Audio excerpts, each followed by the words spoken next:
I was watching the game with my wife and my kids, and I told my wife that we're sending our kids to those damn monks that we went to this summer. Cause I need that mentality. I need that mentality right there. I don't know what I just saw. I believe we call it greatness, but God bless America. We knew it was going to be a dogfight.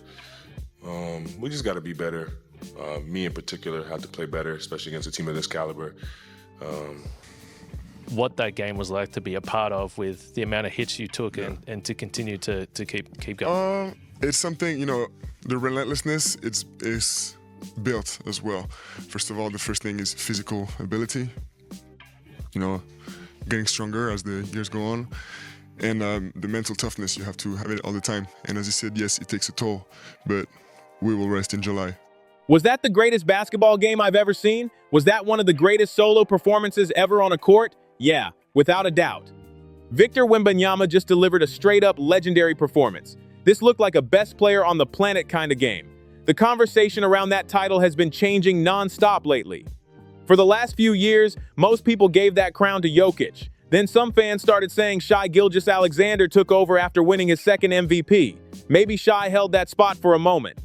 Then Wemby stepped into the spotlight and dropped 41 points, 23 rebounds with 9 offensive boards, plus 3 blocks and a steal in a brutal double overtime battle. And the craziest part was the minutes. He was out there for almost 50 minutes and somehow looked fresher than everybody else on the floor. Just a few games back, people were questioning whether he could handle heavy playoff minutes because he looked exhausted after playing around 40. This time, it was the complete opposite story. Meanwhile, everybody else looked drained. Caruso was giving everything he had every single possession, but even he looked worn down. Shai looked tired, Chet looked tired. The whole court looked exhausted except for Victor Wembanyama. He moved like he still had energy left in the tank, while everybody else was running on fumes. At this point, Wemby isn't just arriving anymore, because he already arrived a while ago. Bare minimum, you can call him the third best player in the world right now. Some people will argue he's second. Others will say he's already number one. After a performance like this, those debates are only getting louder.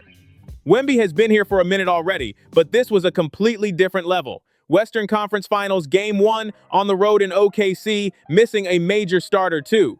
Not just any role player either. We're talking about one of the highest paid guys on the roster. Then he walks into the building against the defending champs, a team that hadn't lost a single playoff game yet, and puts on a performance like that.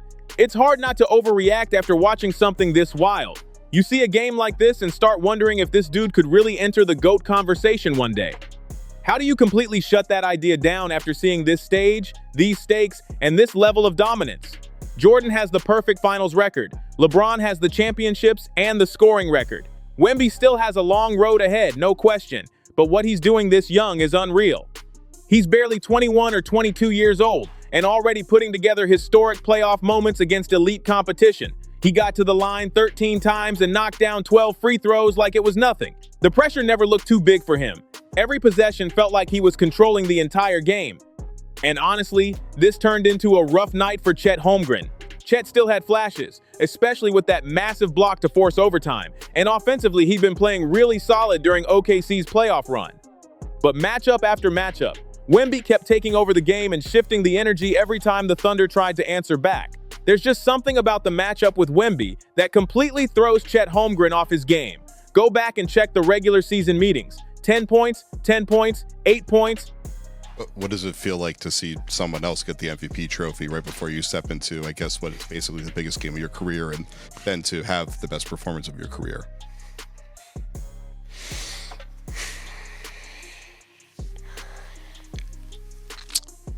Feels like I still got a lot to learn. And I want to get that trophy, many times in my career. Every time they face each other, it feels like Chet struggles to find any real rhythm offensively. Wemby really looks like the nightmare matchup for him. Instead of attacking confidently, Chet ends up floating around the perimeter, waiting for the ball to come back his way. Sometimes he takes the shot, other times he hesitates and swings the pass somewhere else. The aggression just disappears in these matchups, and it stood out again in this game. One of the biggest moments came late when the pass got dumped inside to Wembanyama while Alex Caruso was trying to battle him down low. Chet rotated over too late, and instead of simply giving up 2 points, the play turned into an and one after Wemby finished right through contact. Suddenly, a tight 2-point game instantly became a 5-point swing off one brutal possession. That sequence completely shifted the pressure. And then there was Caruso. Man, Caruso was battling the entire night, diving everywhere, fighting for loose balls, defending like every possession decided the season. He was throwing everything he had at the game trying to keep OKC alive. This loss is going to hurt if OKC ends up dropping the series, especially after getting a massive Alex Caruso game like this and not taking advantage of it. He finished with 31 points, knocked down 8 threes, made hustle play after hustle play, and brought strong defense all night long. Outside of Caruso, the shooting support was limited. Chet only hit 2 threes, and Cason Wallace added a couple himself, but Caruso was carrying a huge part of the offensive load. It was also interesting watching the defensive strategy early in the game. Mark Daigneault went pretty quickly to using smaller defenders on Wembanyama, mainly guys like Caruso and Jalen Williams. That looked similar to some of the tricks they kept ready for matchups against Jokic in past playoff runs. The idea was clearly to get underneath Wemby, make him uncomfortable, and stop him from getting easy positioning. For a while, it actually worked. Early in the first quarter, both teams were doing a solid job slowing down the opposing stars. Then Wemby made the adjustment. He started catching the ball at the elbow, backing smaller defenders down, controlling the pace, and forcing the entire game to revolve around him. Once that happened, everything changed. And honestly, this is part of why the best player in the world conversation has been dominated by bigger players for so many years. Whether it was Jokic, Giannis, LeBron, or even Embiid during stretches, size changes everything at the highest level. Guards can dominate too, obviously, and Steph Curry absolutely had his run. But when a player with elite size and skill takes over a playoff game, it creates a different kind of pressure on defenses.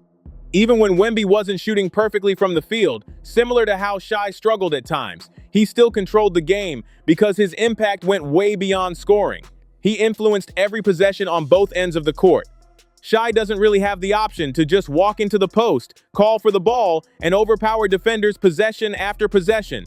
That's part of what makes Wembanyama such a terrifying matchup. If one part of his game gets slowed down, he can instantly switch to using his size and length to dominate another way. Tonight, a game like tonight is the best way to get experience. We played 5 quarters.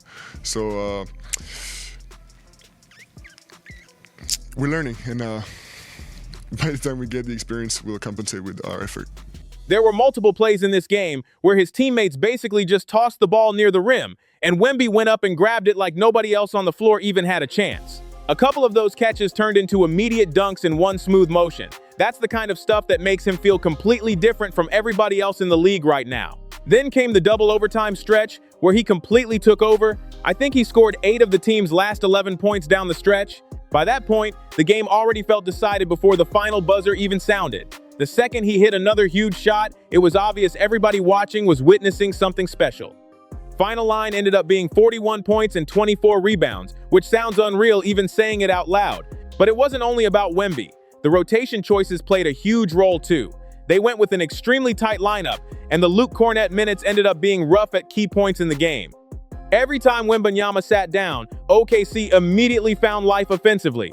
And somehow, Wemby still had enough stamina to keep going deep into the second half in both overtimes. Most players looked completely drained by then, but he kept moving like he still had another quarter left in him.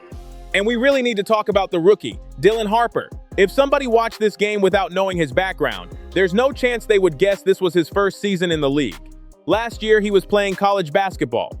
The year before that, he was still in high school. Yet out there on a playoff stage, he looked calm, controlled, and completely comfortable against elite competition. The three-point shot wasn't really falling for him, but almost everything else was outstanding. The defense was active, the hustle stood out, the passing was sharp, and most impressive of all, he barely made mistakes with the ball. One turnover from a rookie lead guard in a playoff environment like this is seriously impressive. And you have to remember how young he still is. He's not some older rookie who spent years developing overseas or sitting in college forever. Dylan Harper just turned 20 back in March. A young 0-year-old stepping into playoff basketball, and performing like that says a lot about where his career could be heading. If this series keeps going like this, basketball fans are about to be spoiled. That game was unreal from start to finish. I need this matchup to go the full 7 games because one game wasn't enough. Every possession felt intense, every momentum swing felt massive, and the energy never dropped. After watching this level of basketball, the bar just got raised way higher. The game we just saw belongs in the conversation with some of the greatest playoff battles ever. And while I'm watching it, I'm honestly wondering if teams like the Knicks or Cavs can even match this pace and intensity for an entire series. One of those East teams will make the finals, sure, but this Western Conference matchup feels like a completely different level right now. Both teams were playing with nonstop pressure on both ends of the floor. The physicality, the shot making, the adjustments, the stars taking over late, it all felt like championship-level basketball. And the one thing that stood out to me is how personal he took it. Because the world know the hatred that he has in his heart for Chet Holmgren. Wemby was a monster all across the board. I'm speechless. The number speaks for himself. And we just heard Stephon Castle say that he's the best player in the world. From the opening tip all the way into double overtime. And somehow, even in the middle of all that chaos, Stephon Castle still finished with 11 turnovers. I noticed he was coughing the ball up during the game, but I didn't even realize the number got that high until somebody dropped it in the group chat. At first, I thought they meant somebody hit 11 threes or something. Then I saw the turnover total and couldn't believe it. Then I checked the box score and couldn't believe it. Stephon Castle was 1 turnover away from tying James Harden for the most turnovers ever in a playoff game. That's wild, considering Harden used to control basically every possession back in those Houston Rockets days. But in the end, none of that really mattered because Cass still delivered when the game was on the line. He made 2 huge passes late that led directly to Wembanyama buckets, and those were the plays people are going to remember most. At the end of the night, they walked out with the win, and in playoff basketball, that's what counts above everything else. For OKC, this isn't some disaster loss either. It took double overtime, and the game was still within reach almost the entire way. They lost by basically 2 possessions in one of the toughest playoff environments possible. The sky is definitely not falling for them.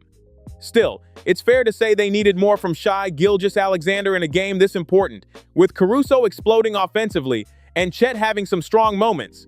It felt like OKC was just missing that extra level from their MVP to finally close the door. To be fair, Shai still had some massive moments. That late play in regulation where Mark Daigneault drew up the action that got Shai an open lane for the tying layup was huge. Plays like that are why he's one of the best closers in the league. But against a performance as overwhelming as Wemby's, OKC needed almost a perfect night from everybody. He had another tough layup late that looked almost identical to the first one. But outside of those moments, Shai just didn't look like the MVP version of himself in this game. And against a team playing at this level, OKC absolutely needs him performing at that top-tier level for all 4 quarters and overtime. The Spurs' defensive setup clearly made him uncomfortable at times. That zone coverage forced him to slow down and think more instead of attacking naturally. Then in the second overtime, he made that careless turnover with the one-handed bounce pass that never should have been attempted in that moment. Against a defense with active hands everywhere, in a playoff game with this much pressure, that's the kind of mistake that instantly changes momentum. He's going to have to clean that up moving forward because the Spurs are making every possession difficult. And honestly, a lot of what Mitch Johnson and that coaching staff put together defensively looked very similar to the schemes J.J. Redick used in the previous series. Those adjustments worked especially well against Chet Holmgren. On paper, Chet's numbers still look solid, around 24 points and 12 assists with 5 steals, but the stats don't fully tell the story. A lot of that production got boosted by one huge performance late in the series. Before that, he had been sitting well below his usual scoring average for most of the matchup. The defense forced him into uncomfortable spots, disrupted his rhythm, and made him work for almost everything offensively. Even when the final numbers look respectable, the overall impact didn't feel as dominant as OKC probably needed in a game this intense. The aggression from Shai was definitely there, but getting clean looks was a completely different story. Nothing came easy for him all night. I hadn't even checked the full shot chart at first, because I was mostly going off the eye test during the game, but once you actually look at the numbers, it tells the same story. He finished just 1 for 5 in the paint, and that one make was probably the late layup that helped force overtime.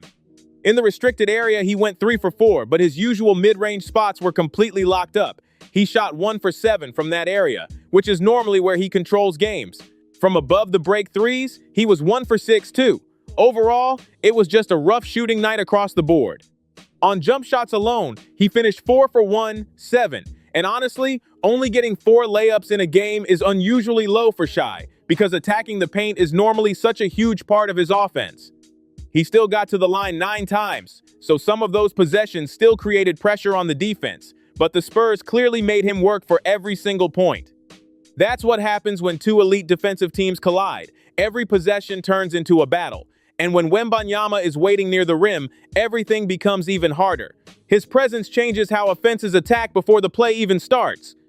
The Spurs have a major advantage because they can send extra defenders at star players without fully breaking their defense behind the play. When they trap or double somebody like they did against Anthony Edwards earlier in the playoffs, the offense technically gets a 4-on-3 advantage elsewhere on the court. But with Wemby protecting the paint, that 4-on-3 situation never feels normal. His length covers so much ground that even when teammates rotate, drivers still hesitate once they get near the basket.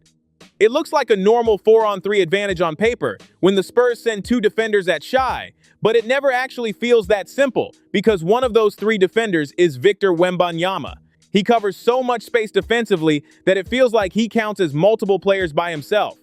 Normally, when a defense traps a superstar and forces the ball out of his hands, the offense should be able to attack the weak spots and get easy drives to the basket. But against the Spurs, players keep getting into the lane, seeing Wemby waiting there, and immediately changing their minds. There were so many possessions where somebody started driving, saw him near the rim, and instantly kicked the ball back out instead of even attempting the shot.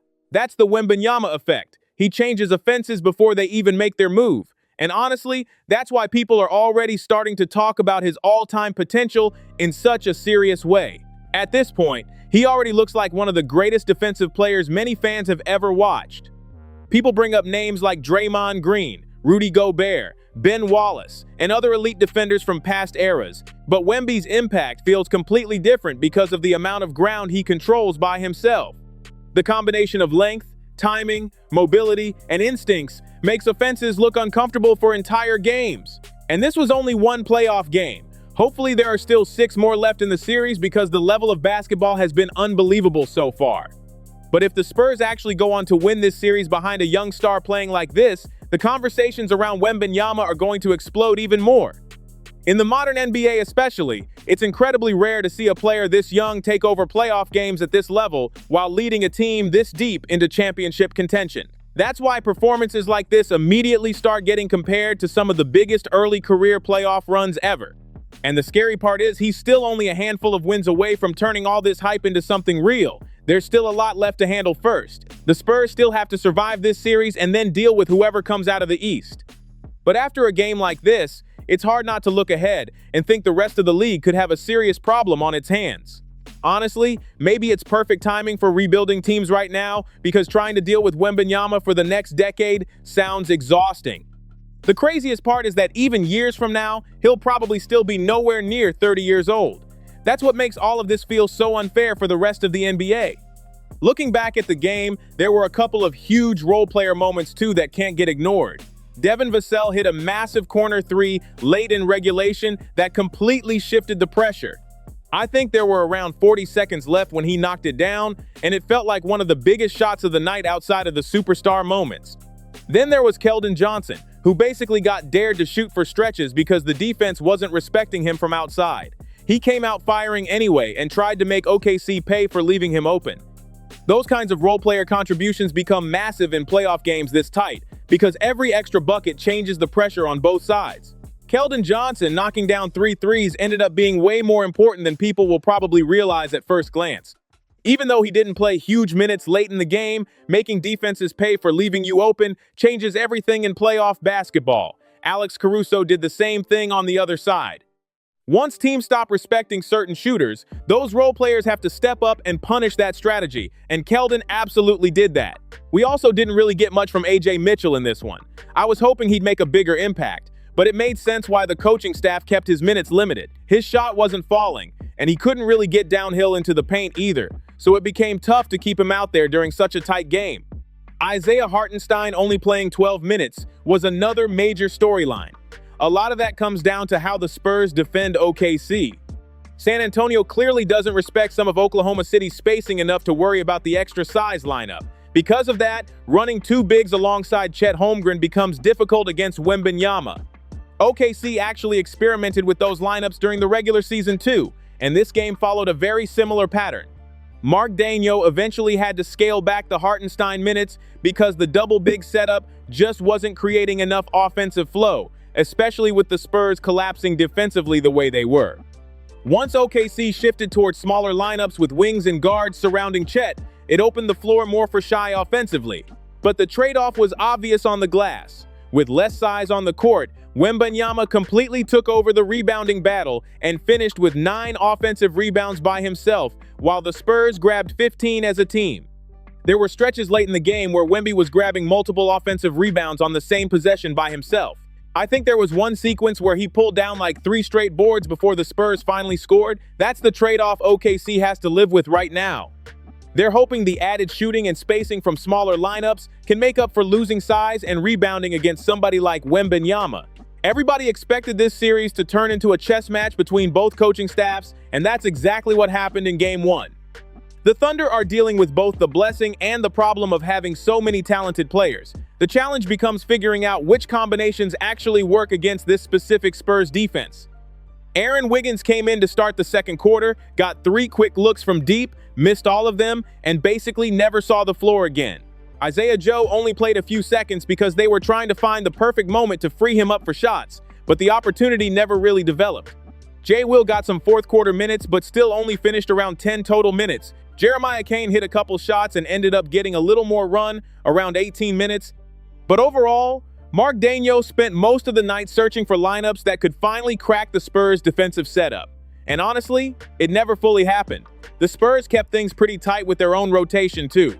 There was a stretch early where Luke Cornett and Harrison Barnes checked in together, and it became obvious pretty quickly that combination wasn't going to stick. Barnes barely touched the floor after that point because the game's intensity just demanded different matchups. One cool moment, though, was seeing Carter Bryant get involved. In a playoff game with this much pressure and attention, getting those young players real experience can matter a lot moving forward. Carter Bryant really stood out defensively in his minutes too. He played with non-stop aggression and gave Shai problems at different points alongside the rest of the Spurs defenders. San Antonio looked completely ready for this matchup from the opening tip. The broadcast kept mentioning how OKC had only played 8 games over the last month, so this really turned into one of those classic rest versus rust situations. The Spurs were coming off a much more active stretch after just recently finishing their previous series, while OKC had extra time off. Sometimes that rest helps, but other times teams come out looking a little out of rhythm, and parts of this game definitely felt that way for the Thunder offense. One thing that makes Game 2 really interesting is Shai's history after rough playoff performances. I started thinking about it during the game, so I went back to check the numbers, and it actually holds up pretty well. Whenever Shai has a bad postseason game, he usually responds immediately with a monster performance right after. Against Memphis last postseason, he scored only 15 inches Game 1, then bounced back with 27 inches the next game. Against Denver, he had an 1-8-point overtime loss, then followed it with games of 25 and 31. Against Minnesota, he had a rough 1-4-point outing and answered with 40 the very next game. Even in the finals, where he was mostly steady the whole series, his weaker games were usually followed by strong responses. So even though this wasn't an MVP-level night from him, history says there's a very good chance he comes out attacking way harder in Game 2. Both coaching staffs are going straight to the film room after this one because there were adjustments everywhere throughout Game 1. The Spurs found defensive coverages that made OKC uncomfortable, while the Thunder now have to figure out cleaner ways to free up Shai and create easier offense before this series gets even more intense. Now all eyes shift to the Knicks and Cavs to see if they can match even a fraction of the intensity we just watched tonight. After a game like this, the pressure on every other playoff team instantly goes up. The level of shot making, defense, energy, and superstar performances from this Spurs and Thunder matchup felt unreal from start to finish. And Victor Wembanyama just took things to another level completely. Everybody already knew he was special, but seeing him dominate like this on one of the biggest playoff stages possible changes the conversation entirely.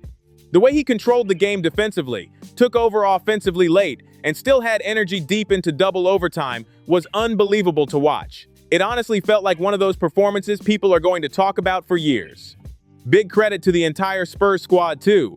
The coaching staff had a great game plan, the role players stepped up in key moments, and the team stayed composed against one of the toughest opponents in basketball. Going into OKC and surviving a game like that says a lot about where this team is headed. And shout out to the Thunder as well, because this series already feels far from over. If this is what Game 1 looked like, the rest of this matchup could turn into an all-time playoff battle. If you enjoyed this breakdown, make sure to like the video, subscribe to Ball Stories, and turn on notifications so you don't miss any of the playoff coverage coming up. There's going to be a lot more reactions, recaps, and big NBA conversations on the way as this postseason keeps getting crazier. Peace.